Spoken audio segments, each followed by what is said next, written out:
singers. If you are new here, I'm Camille with 30 Day Singer, and today we're talking about vowels for beginning singers. The importance of vowels cannot be overstated.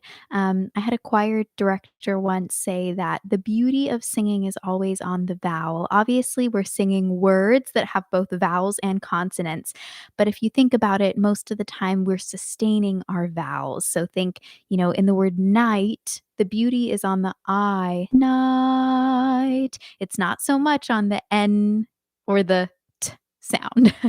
So, the first thing I would like to share with you is just an outline that I wrote, a beginner's guide to vowels and vowel modification. So, I'm going to find that really quick and put it in the live chat so you can follow along and reference this later. I know for me, I like to have things in writing as well as video.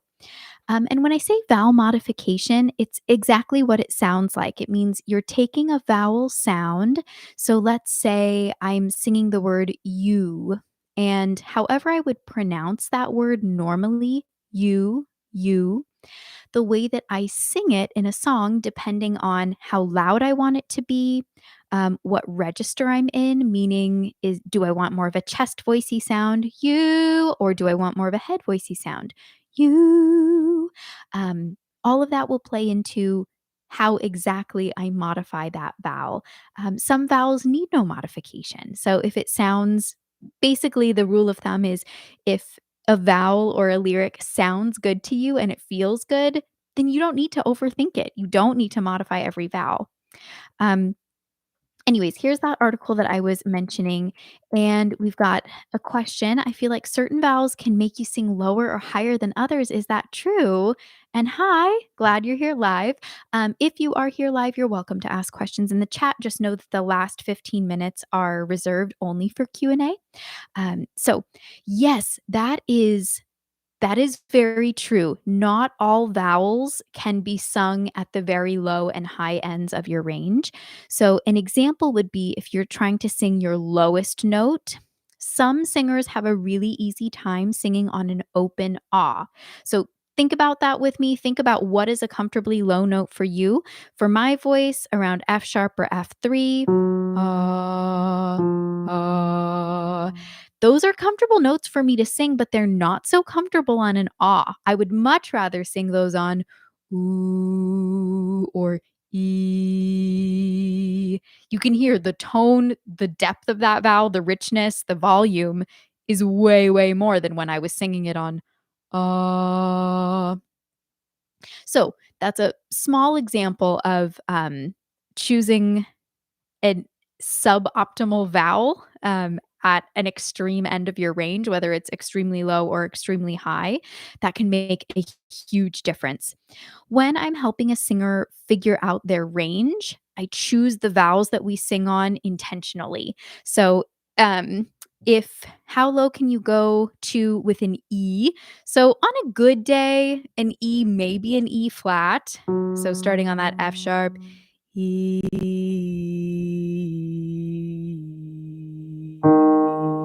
That's the E flat 3. But I'm not super great on other vowels down that low. Could maybe stretch a little bit lower than that, but the quality starts to suffer. I know my voice. Anyways, trying that same thing on a really open vowel, like an notice what happens.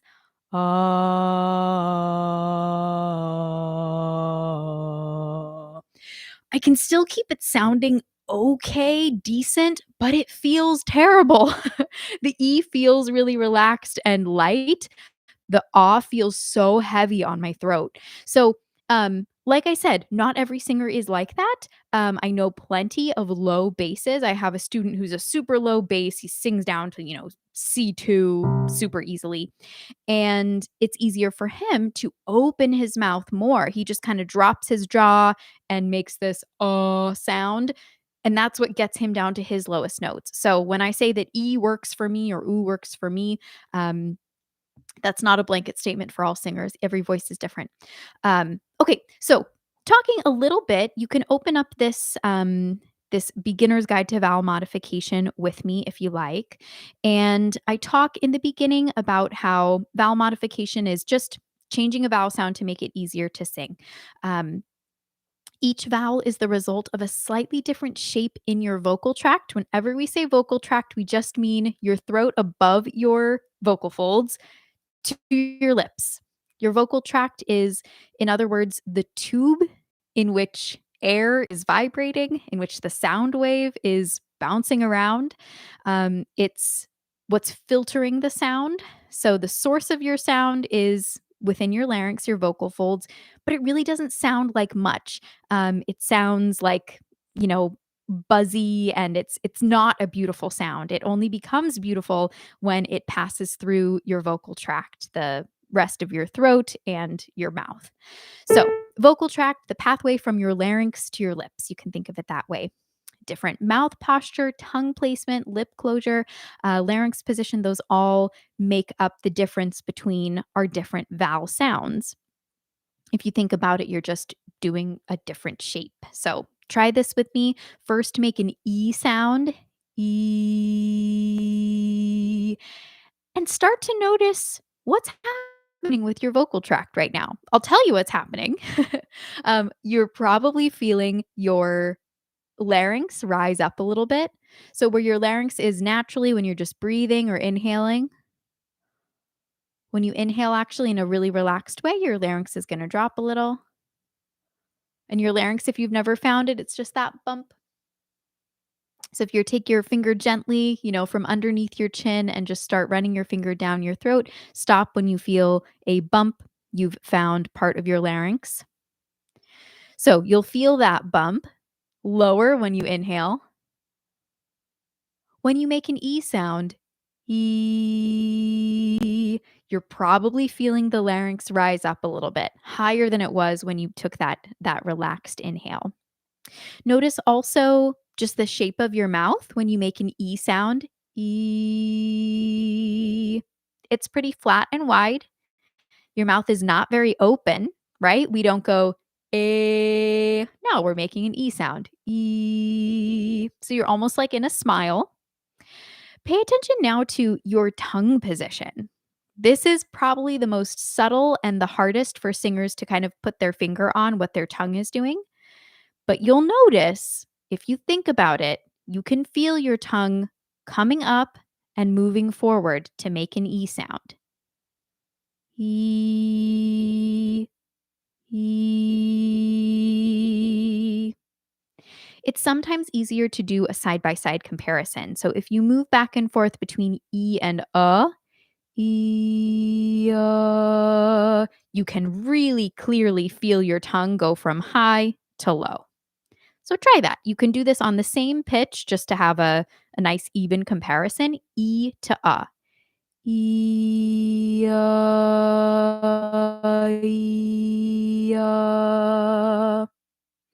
Same pitch, not doing anything else differently. I'm not trying to sound different, but the quality of that vowel gives me an entirely different tone, right?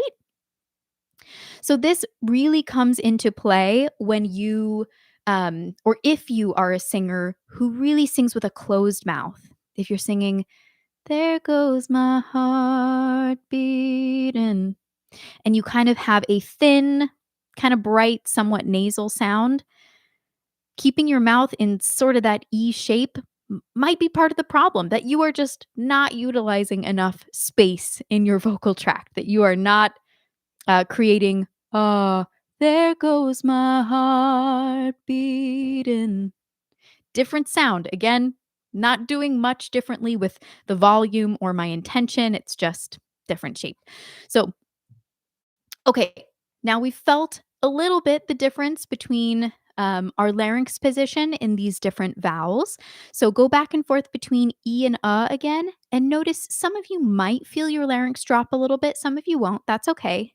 E, E, You might feel it a little bit more pronouncedly if you sing E to oo, E, oo, E, oo, or E to O. You might feel your larynx drop for either the oo, the O, or the And you'll notice that E has a lot of brightness to it. The oo, o, and are what we'd call darker vowels or rounded vowels. Literally, your mouth is a little bit more rounded. Your lips are rounded. Ooh, oh, as opposed to e, ah, right? So the reason these different sounds are created, every time you change the size and shape of your vocal tract, you're basically changing that's like your voice's EQ settings. So you are boosting different frequencies. And very, very like bird's eye view, when we boost higher frequencies, we get brighter or thinner, sometimes more nasal, sometimes tinny um, sound. When we boost lower frequencies, we can get richer, warmer, deeper sounds. If we go overboard, it might start to sound muffled or muddy. If I go really, really dark, oh, that's too dark, right? Um, in general, when you have a larger space, larger resonant space, so think your mouth and your throat are creating a ton of space, like you're sort of in a yawn position. Oh, okay. Think kind of like a fake classical singer or opera singer. When you have that big space, you're boosting lower frequencies a little more. That gives us darkness, depth, richness. And of course, we can overdo it. Brightness is boosted a little bit more with less space. So that E was a really good example. E, lots of brightness. Ah, lots of brightness. Um, Questions. It is said that if you're using healthy techniques, you should be able to do voice impressions. Is that true? Um, you know, I don't think that every singer singing with, healthy technique, however you want to say that, would be able to do a lot of voice impressions, but I definitely think there's a correlation. So you probably have seen Jimmy Fallon. He does like the, wheel of musical impressions, Ariana Grande, Alessia Cara, a lot of very talented singers come on there and they are able to do a lot of impressions. The reason I think that is I think that singers who are talented and have been singing for a long time got to be that way because they have a pretty sensitive ear for different sounds. And they grew up imitating these sounds and they developed their voice doing that. And so that kind of skill, that repeated imitation, lets them also be good at impressions, partially because that's how they learn. And I do think the more that you know about how your voice works, so for example, if you know that lowering your larynx gets you that kind of deeper, dopey sound, and then you hear a character like Patrick Starr having a deep, dopey sound, then you have a tool to help you get that sound. So I think some people who do impressions just have a sensitive ear and are good at mimicry. I think some people who dive into the technique and understand how their tongue position or how altering the size and shape of their vocal tract changes the sound. I think then they approach it from a little bit more of a technical standpoint. If you're interested in this, oh man, I love there's this guy here on YouTube. Let me see if I can find him. He's a dialect coach, and he will break down accents and idiolects, um, and he gets into the nitty-gritty. He'll talk about the tongue position and the mouth posture. So I highly recommend watching one of these videos. It's a little bit long, it's like 16 minutes, but it is so fascinating. Here's another one I can't get um, anyways, he's a dialect coach, Eric. And then another question. I have a bright voice like a tenor in my chest voice, and I'm unable to go higher than A sharp 4, but in head voice, I can go higher till C6 and sometimes on a better day, D6 too. Does training require you to hit further notes? So I will say that um, where you're going to go with your training is not necessarily extending your chest voice because everybody's chest voice ends at a certain point. And in order to go higher in chest voice, you add more volume, your vowel, you tend to get shouty. So really what we aim to do there is not necessarily extending your chest voice, but extending the notes in which you can sing with some chest voice quality. We refer to that as a chest dominant mix. Um, but do you need to be able to sing higher than C6 or D6? No, I don't think you need to. There aren't that many songs I can think of unless you're now getting into whistle territory. That's typically where people start to whistle is like D6 and above. But there aren't that many songs that require you to go that high. There are some operatic, or arias like classical songs that go pretty high. High C's or maybe high D's are pretty common. Um, but if you're a contemporary singer, it's just not you don't need to be singing that high, unless you wanna be doing lots of whistle stuff. Okay, so back to vowels, my friends. We have a few different vowel types. So if you keep scrolling down, we've got three basic vowel categories. This is adapted from John Henney's book, Teaching Contemporary Sing. I really like the way that he laid this out, and I've been using it in my teaching ever since. So he talks about narrow vowels in which your mouth position is pretty closed. You've already sung two narrow vowels today. You've sung an oo and an e. And both of those you can see physically. It's very easy to understand. Your mouth is relatively closed. Ooh and e. Narrow vowels are wonderful for getting into your head voice. So there's a reason we go woohoo, not way hey. We go woohoo when we want that high pitched, excited sound because that ooh vowel is really easy for us to access our head voice with. E as well. Wee. Okay, so if you are struggling to get higher, if you're struggling and you've just like reached the top of what you can sing, but you're singing on a relatively open vowel. So let's say you're going, and you're just like going higher and higher, and you feel like you're reaching a ceiling. And you're like, how am I going to get above that note? And maybe your voice cracks. The first thing I would ask you to do is switch the vowel to something narrow. Even leap over the notes that you're currently struggling with and just give me a high pitched woohoo. And then maybe if you're using a chromatic tuner, you can identify what pitch that was that you just woohooed on. Um, so anyways, when I have students struggling with that, I will step away from the piano and I'll just ask them, "Give me a high-pitched woohoo." And then whatever they woohoo on, then I find what that pitch is. Usually for people, it's like around a G4 or an A4 if they're like a low voice. Woohoo! They'll kind of be around there. And then I'll say, "Okay, now can you sustain that?" Woo.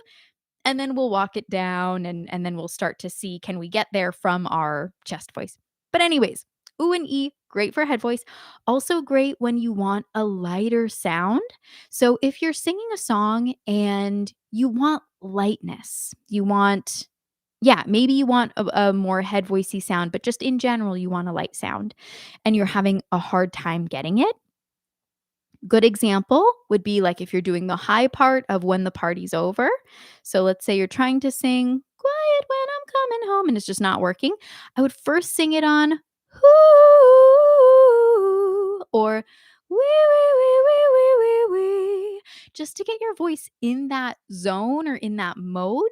Um, get comfortable there and then go back to the lyrics. Anyways, those are just a few ways to apply a narrow vowel in either your warm up or your song work. Going on down, and if you joined a little bit later, you need the link. There is the link again. So narrow vowels, mouth position is pretty closed. Oo and E, great for head voice warm ups. Also great for warm ups that cross registers. So if you have a pretty wide pattern, for example, you're singing like a ooh,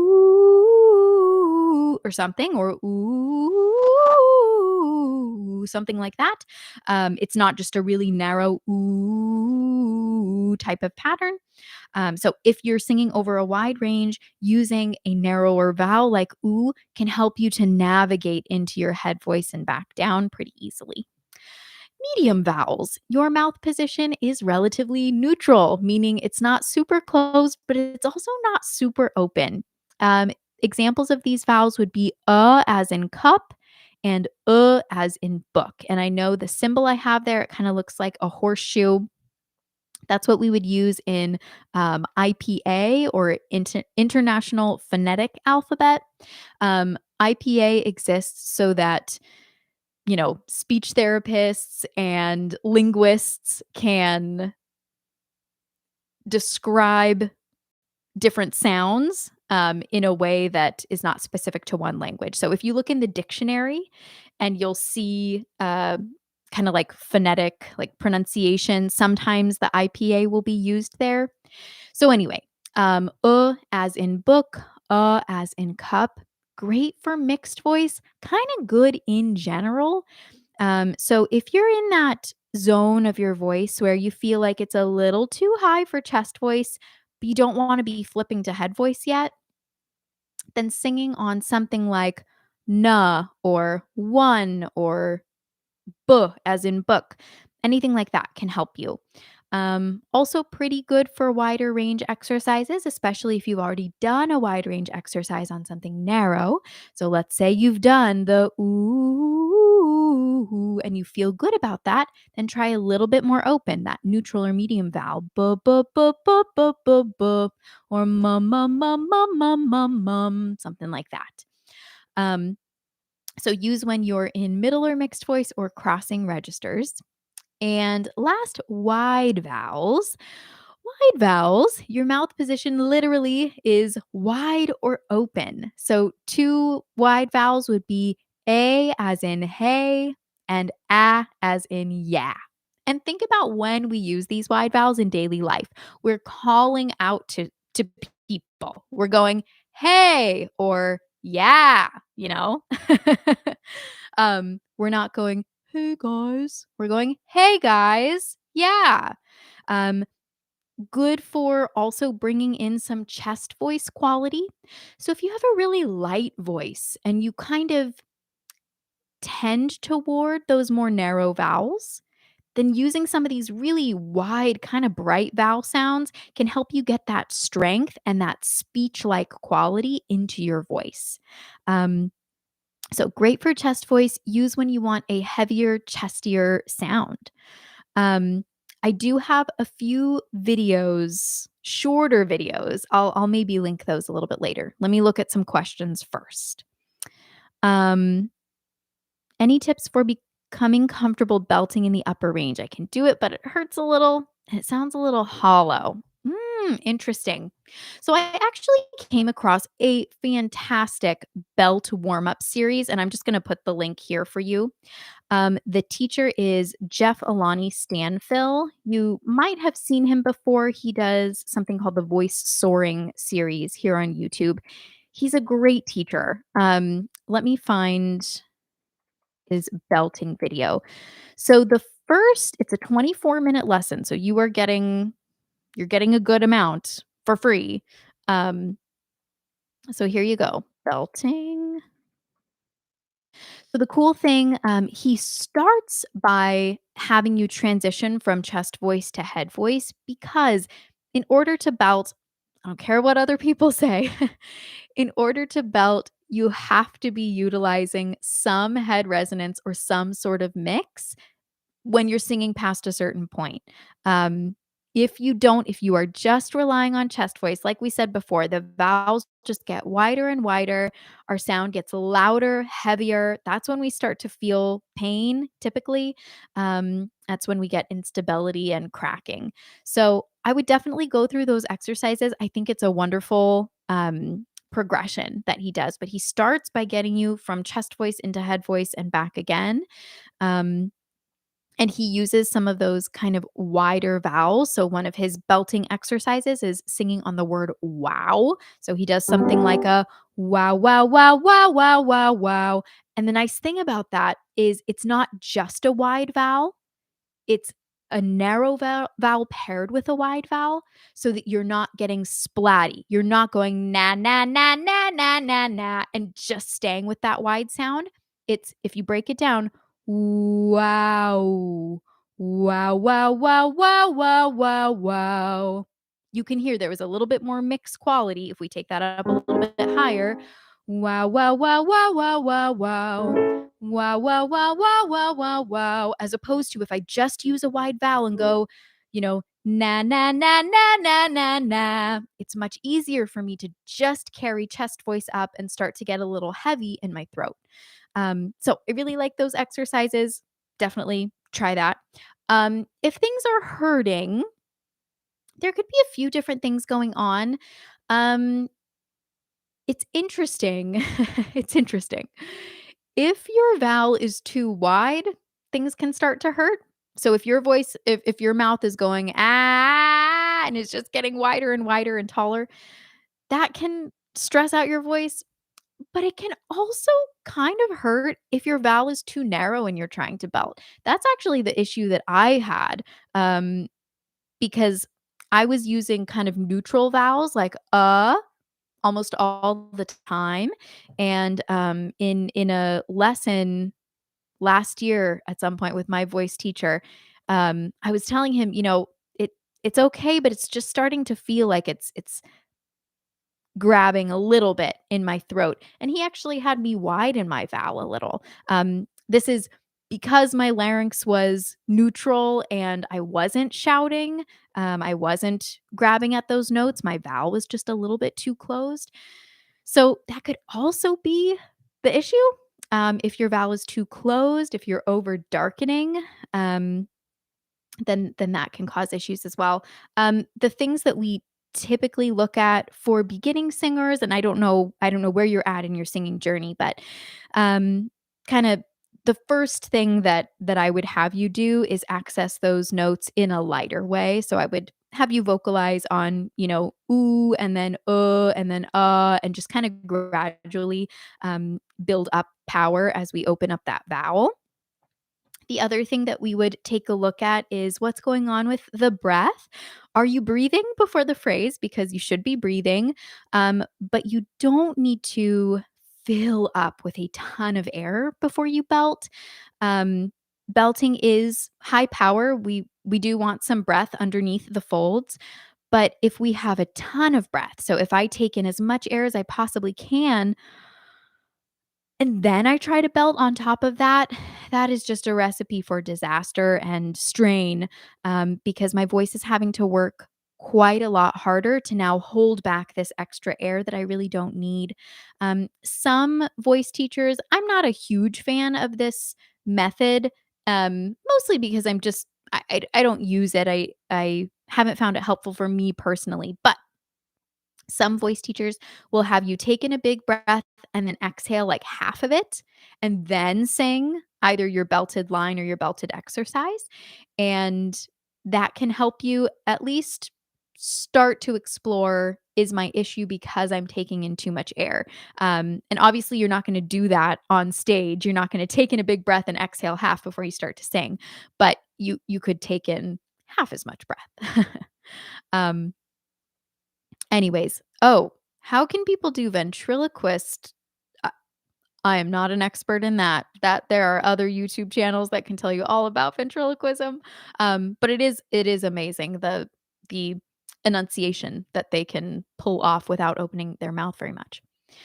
Okay, my friends. So we've got narrow vowels, medium vowels, wide vowels. We're clear on what they're good for generally. When you want a lighter sound or you want to get into head voice more easily, use a narrow vowel. Ooh, ee. When you're training your mix or when you want just kind of a good basic vowel to sing on that probably won't give you issues, neutral vowels.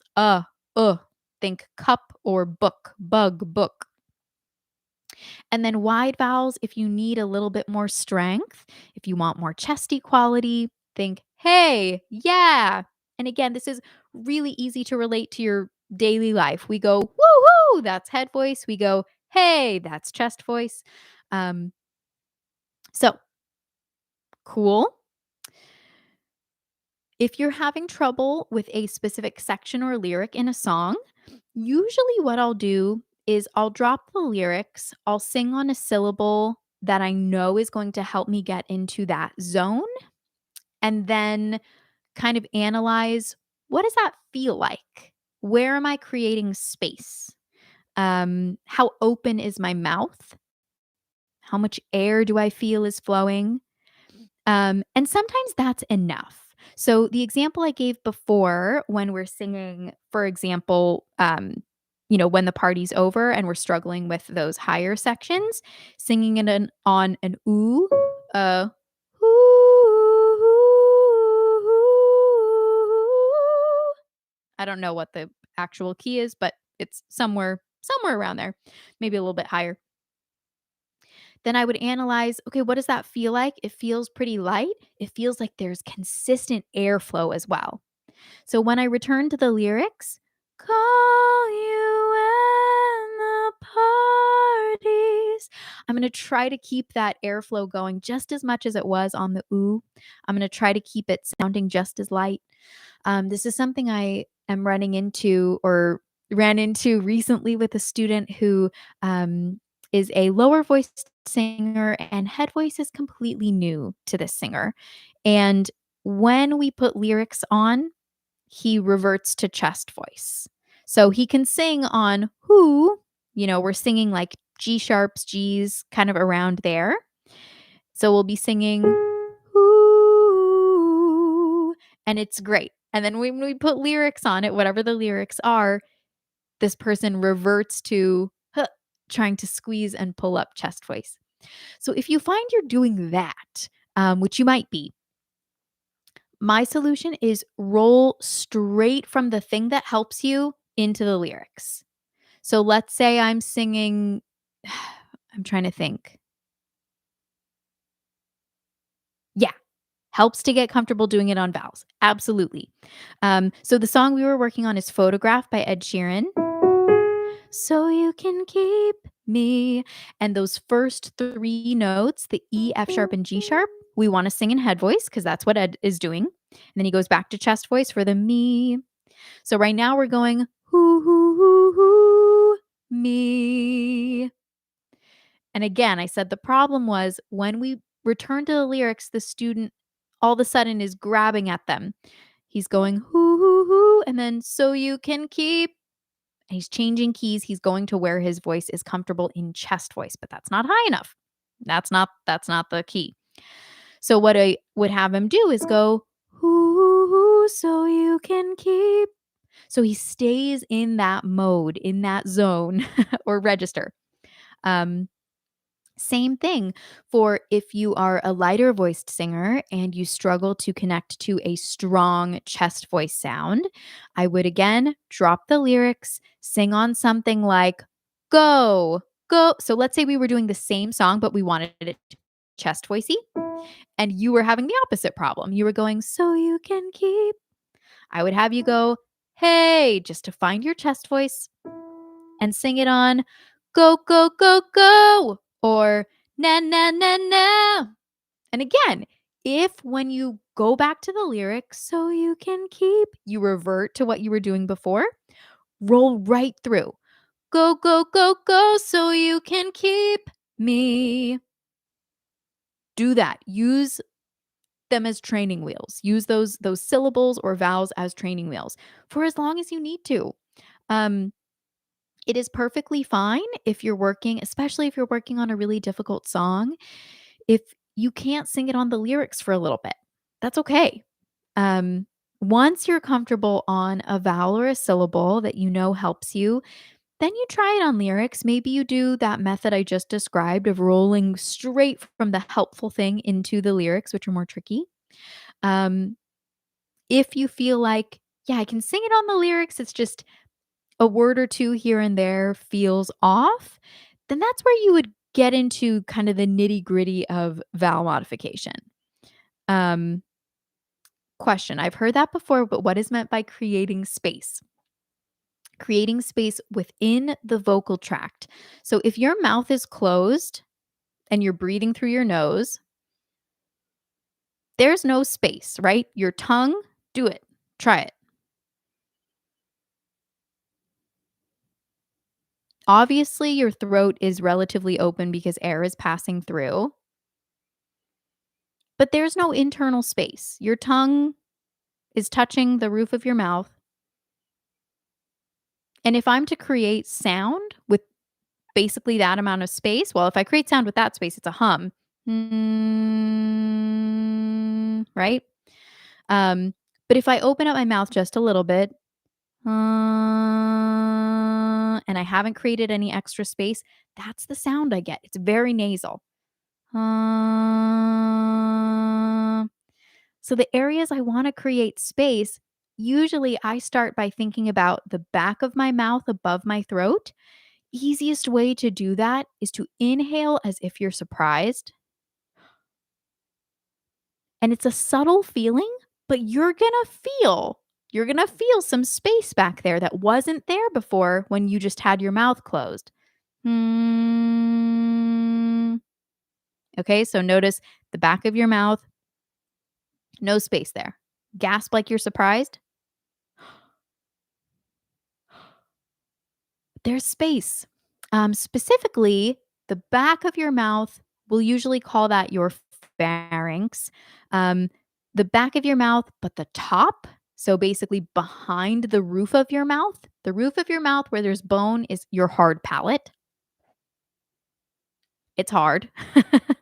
Behind that, you can kind of start to feel it with your tongue. If you take your tongue and run it along your hard palate going backwards, you'll notice that it gets a little bit softer. You're on your way to your soft palate. So your soft palate is the back of the roof of your mouth. You can think of it that way. Your soft palate naturally lifts up when you yawn. And if you look in a mirror, I'm gonna yawn. If you look in a mirror and open up your mouth and make yourself yawn or make yourself gasp, you're gonna see your soft palate lifting. So that's one area. Another area that you can, or another way that you can create space is by letting the larynx be a little bit lower. Um, so an example of that would be the difference between an E sound and an sound. Or even a little bit more obvious, maybe an ah.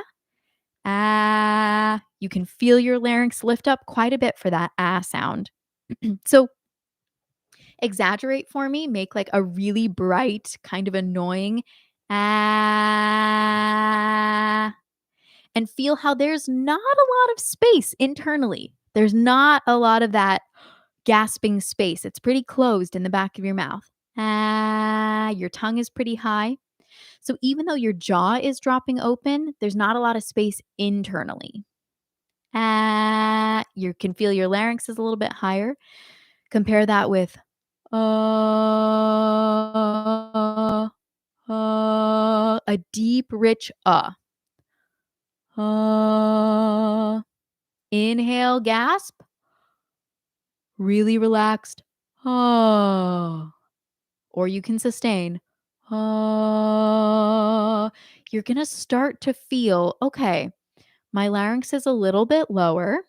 That creates more space because now I've lengthened my vocal tract. I've lengthened the top of my throat essentially above my vocal folds. Um, Not that you're lengthening your throat. Obviously, anatomically, you can't do that. But by lowering your larynx, you're increasing the space that your sound wave is going to travel through. Um, and then that gasp, you're feeling your soft palate lift up a little bit. You're feeling space in the pharynx, to the back of the mouth. So that's what we usually mean by creating space. It's opening up internally. If all you do is drop your jaw, that's probably not enough if it is not paired with opening up space internally. I can still have quite a nasal closed sound if all I do is drop my jaw. So if I go, "Yeah," you might say, "Oh, her mouth is open. It should be a fuller sound." But look how high my tongue is. Yeah. I've not created space internally. I need to inhale like I'm a little bit surprised. Yeah. Now you can see my tongue isn't as high, so my tongue has lowered. You can actually see to the back of my throat. You can see my uvula hanging down. Um, that's another way you can locate your soft palate because your uvula, the little dangly thing in the back, that's hanging down from your soft palate. Um, Question. My singing voice is always whispery. Is there a way to get away from that? Definitely. So if your voice is always whispery, I would use some of these brighter vowels. Actually, the vowel I was just singing quite annoyingly on, that ah sound. If you make a sound like you're admonishing someone, like you're going ah ah ah ah ah ah, I would actually use that in a vocal warm up for you. So I would have you sing on ah ah ah ah ah ah ah ah ah. The reason for that is the bright vowel gives us a little bit of energy, gives us a little bit of that chest voice strength, and the ah ah, that's what we'd call a glottal onset. Your vocal folds are closed at the start of the sound. And if you have a really whispery sound, my guess is that your vocal folds are not closed at the start. You're probably starting with air. So you're going ah instead of ah. The ideal is that we have what's called a balanced onset, in which actually your airflow and your vocal fold closure is happening pretty much at the same time. But if that's not happening for you, then the easiest thing is to kind of go a little bit in the opposite direction. So, breathy or whispery is air and then your vocal folds come together. Ah, ah. What we want is balanced. Ah, ah. It doesn't really sound like anything at the start, right? But in order to get there for a little bit, we might have to do glottal. Ah, ah, or uh-oh, uh-oh. Another thing that you can do is always make sure that you're singing on syllables with consonants. And to be a little bit more specific, you might try some plosive consonants like a b or a p. So something like a b b b b b or pa pa pa pa pa pa pa.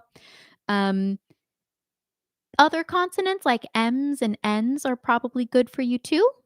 Um, but I would say a b can be especially helpful. My high notes just sound whiny and sort of sharp. Any tips on how to improve the tone quality when singing high notes? I try to compress my high notes, but I still feel whiny. That's a great question.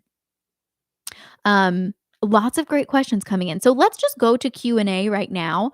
Um, that's that is great with me. So, whiny tells me that probably we don't have a lot of internal space. The way that I make whiny sounds, I don't have a lot of space internally. So, I would use darker vowels, dark rounded vowels like ooh, ooh, oh, oh, maybe or Um, and if you need to, especially in head voice, um, if you need to, you can go a little bit further than a balanced sound and you can use a slightly dopey sound.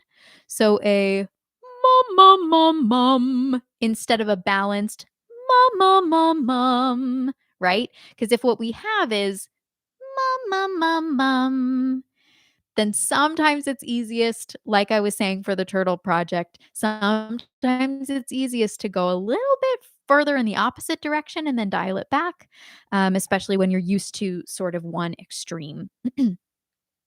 um, the sharpness as well, I would say Using slightly darker vowels can help with that.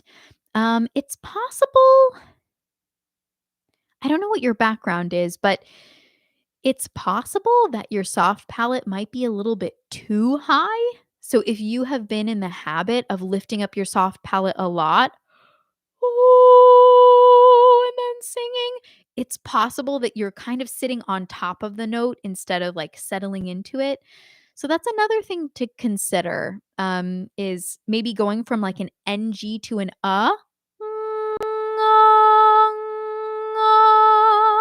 and feeling that soft palate lift, but not necessarily going, you know what I mean? So a lot of choir and now doing worship and pop music. Yeah, so if you have a choral background, you're usually taught lift up the soft palate, right? And you're also taught to blend a lot and so yes, I would question, is your soft palate maybe too high? Um the other thing, I mean, dark vowels are usually what I would say if you think they sound whiny, I would go for nice, dark, rich ooh, oh, ah. Um, but at a certain point, it depends on how high we're talking and in what register. But if we're talking like high head voice, there reaches a certain point where you just have to sing whatever shape feels and sounds best to you. And for some, like high sopranos, it's just an open awe. Um, I'll demonstrate a little bit. If I'm singing on an ooh, if I go ooh, the first thing I'm doing is let my jaw drop a little bit. If I don't, the sound gets a little whiny. Ooh. Okay. So again, with the jaw dropping, ooh, much better. But if I continue up, ooh, it's fine now. But I'm going to reach a point where the ooh also is not working, even when I drop my jaw. Ooh. You can actually hear on the top, it's not a pure ooh anymore. It's ooh. It's sort of morphing into something else. Ooh. And I'm getting that slightly modified ooh by just letting my mouth widen ever so slightly. Ooh. I'm going ooh. Oh. If I don't, ooh, it's okay. Gosh, it's hard for me to not do that because it's habit. Ooh, that's what happens. That instability, that was me just dropping my jaw, not letting my vowel widen.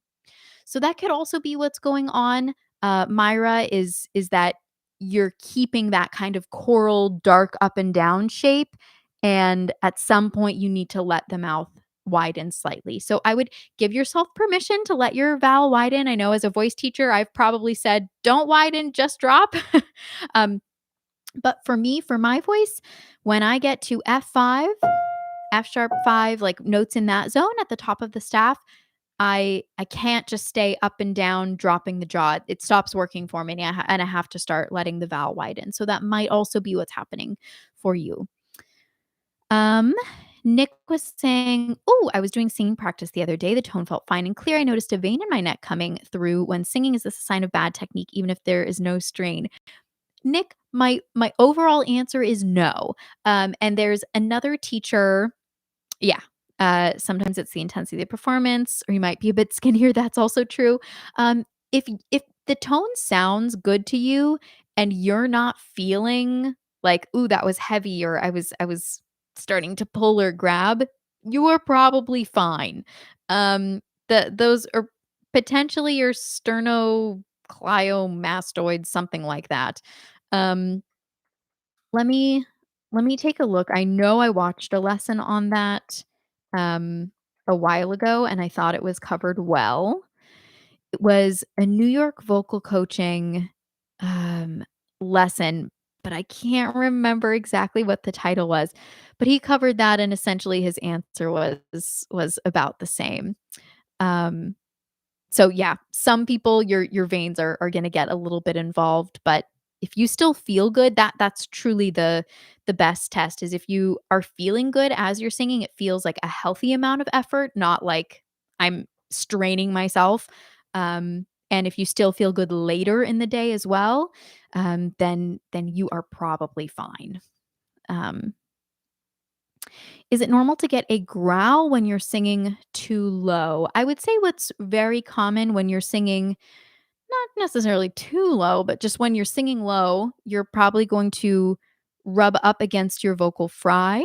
So if I even just talk low, if I pitch my voice a little bit lower, I'm going to drop into vocal fry more because that's the register that's right next to my chest voice. If I pitch my voice up a little bit higher and I'm up here, I'm not going to fry nearly as much because my vocal fry is down here. It's not up here. So by that same token, if you are singing lower in your range and you're feeling yourself dip into fry more often, that's normal.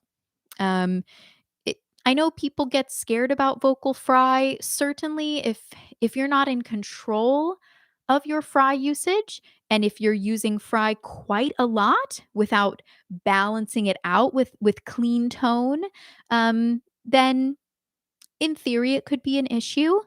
It I would call it, a little bit of a special effect, but a pretty benign one. You know, yeah, vocal fry is not a huge issue in my mind.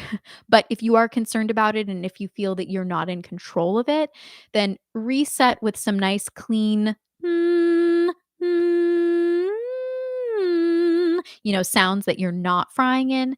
Um, and yeah, some straw singing.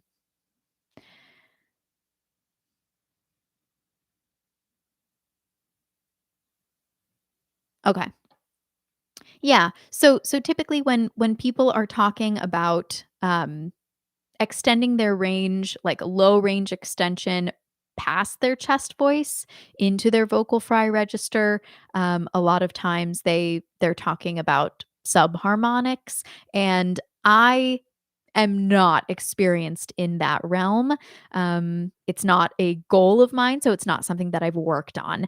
There are definitely some other people here on YouTube who can tell you about subharmonics, but I'm I'm not experienced in that. Typically, the people you see going for subharmonics are already basses. They're already pretty low voice types in general. Um, in the same way that usually the people who go for whistle have high light voice types, you see more sopranos and tenors going for whistle. What about overtones? Sure. Okay, so overtones overtones are present when you sing, whether you're aware of it or not. Um, Overtones, essentially, we have the pitch that we sing or the pitch that we hear, we call that the fundamental pitch. And there's an overtone series, they call it. All of these pitches that are sounding, but they're not the fundamental pitch. The overtone series, my friends, overtone series. Let's see if we can get a chart for you.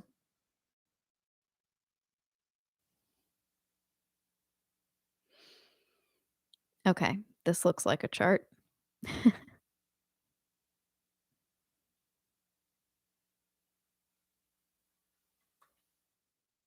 Oh, I that link was way, way too big for me to paste. Let me see if I can find a shorter link.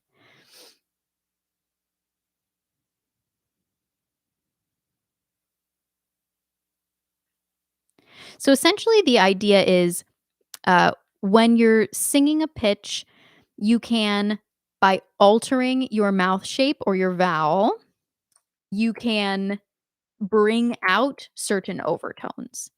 So if you go to that overtones or harmonics or the natural parts of any pitch heard when it is sounded, each pitch that we hear contains additional pitches within it that are termed overtones or harmonics. Unless you have a pretty sensitive ear, you're probably not hearing those. You're probably just hearing, when I sing, ooh, you're probably only aware that I'm singing that fundamental, that pitch. But, in reality, there are some other pitches sounding or ringing. When a pitch is played, the main note heard is the fundamental, the note itself. There's also present a series of other pitches above it called overtones. The first overtone is an octave above the fundamental. The second is an octave and a fifth above the fundamental. The third is 2 octaves. The fourth is 2 octaves and a third.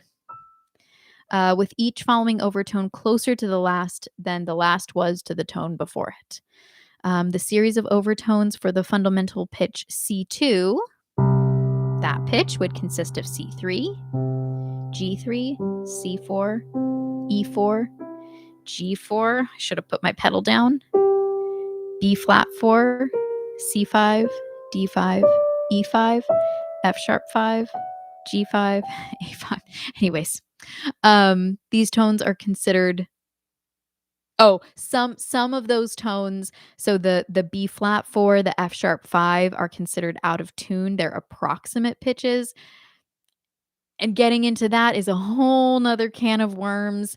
But if you're interested in overtone singing, essentially where you would start is seeing if you can locate some of those harmonics or overtones. The easiest way to do that would be start to vocalize from an oo to an e on the same pitch and see if you start to hear a higher pitch kind of jump out to you. I don't think I'm going to be able to hear it with my headphones on, but if we go from ooh,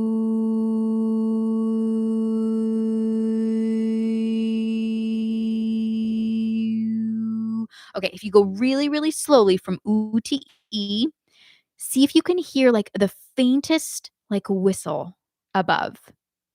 And if you can locate that, that's a good start. um, again, I'm not I'm probably not the person to be teaching overtone singing. But cool. Okay, so someone heard it. Yeah.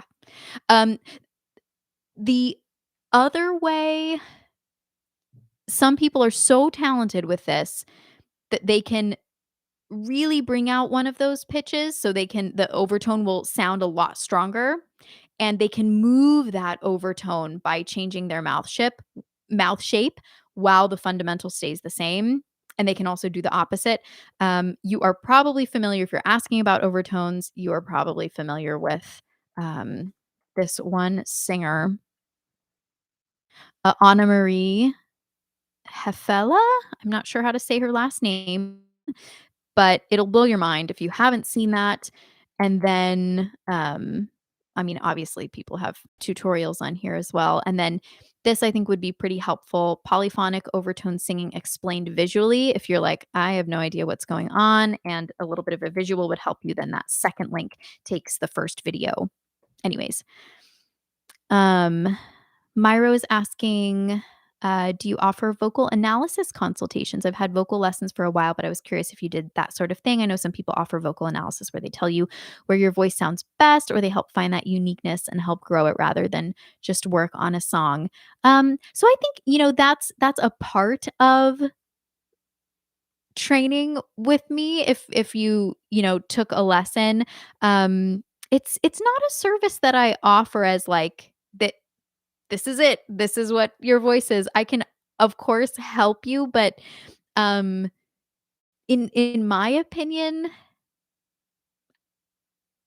that's something that you figure out yourself kind of over time. I know that's a terrible answer.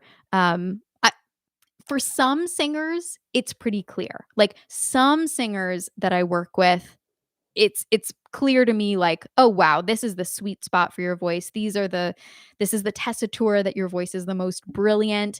And if they sing a few different genres, I'll say, okay, that one really suited your voice well.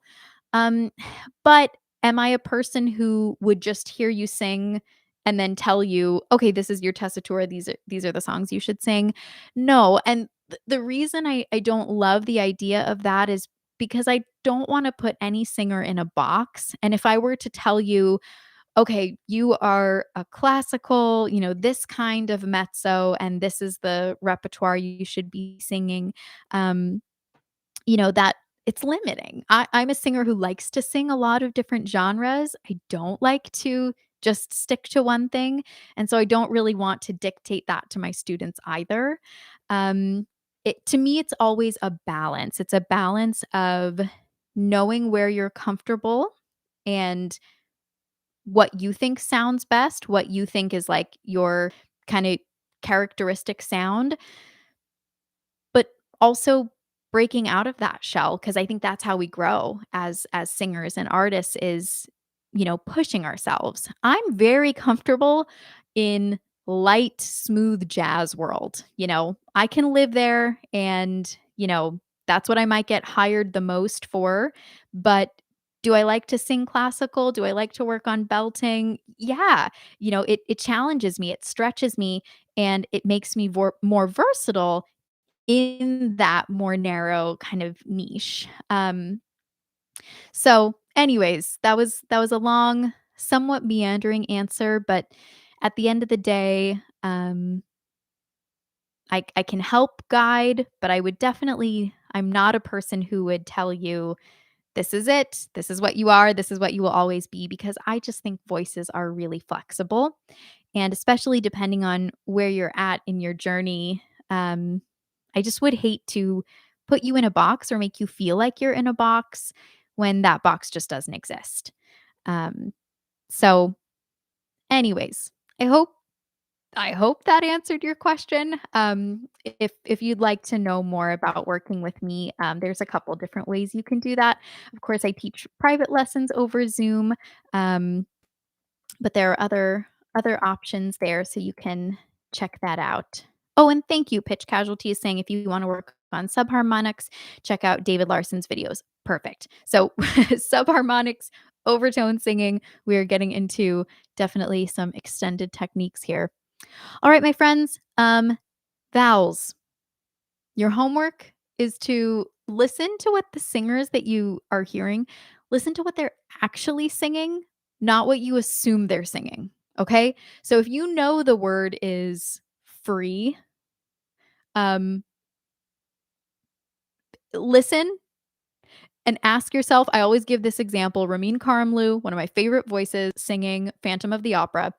And when he goes, da da da da da da da da do be, and he sings the word be, he's not going be. It's not a bright pure E vowel. It's more be. It has a lot of I in it. Um, that was meandering as well, but listen to what your favorite singers are actually saying, how their mouth is actually positioned, the color of the vowel that you're using. Don't just assume that because the word is B, they're singing B. Because what then happens is you go to sing that song and you go B because you say the word B that way. You can't sing it that way. So that's where the rubber meets the road. Start to question, uh, okay, what exactly is that vowel sound they're using? Because it's not quite E and it's not quite It's somewhere in the middle. See if you can identify that and replicate that. Um, yeah, that's the nitty gritty, but that's a really good way to improve your ear and apply this stuff. All right, my friends, we'll be back next week. And Myra, if you just click that link, it's camillevanniekerk.com/lessons, and you've got all the info you need there. You can get in touch with me as well. Best way to do that is also on my website. If you go to my contact page, that will just go. You'll be emailing me essentially. So that's that. All right, friends. Thanks for being here. I will see you.